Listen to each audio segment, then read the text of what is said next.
ময়মনসিংহের গফরগাঁও উপজেলার পাগলা বাজারে বিএনপি নেতা মুশফিকুর রহমানের নেতৃত্বে ১৩ নম্বর দত্তের বাজার ইউনিয়নের শ্রমিক দলের উদ্যোগে লিফলেট বিতরণ এবং আলোচনার সভা অনুষ্ঠিত হয়েছে।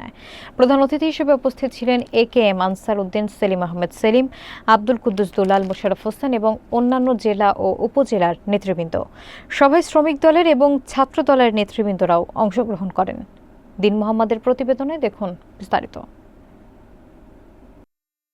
ময়মনসিংহের গফরগাঁও উপজেলার পাগলা বাজারে বিএনপি নেতা মুশফিকুর রহমানের নেতৃত্বে ১৩ নম্বর দত্তের বাজার ইউনিয়নের শ্রমিক দলের উদ্যোগে লিফলেট বিতরণ এবং আলোচনার সভা অনুষ্ঠিত হয়েছে।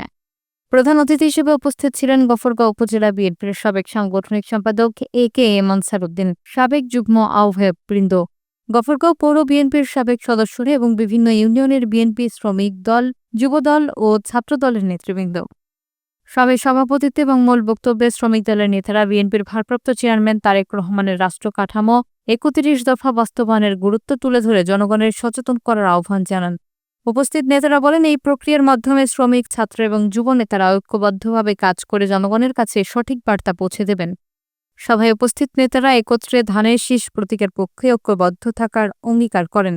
স্থানীয় জনগণ এবং দলের কর্মীরা কার্যক্রমের সক্রিয় অংশগ্রহণের মাধ্যমে দলীয় সমর্থন ও প্রচারণা বৃদ্ধি করবেন বলে আশা প্রকাশ করা হয়।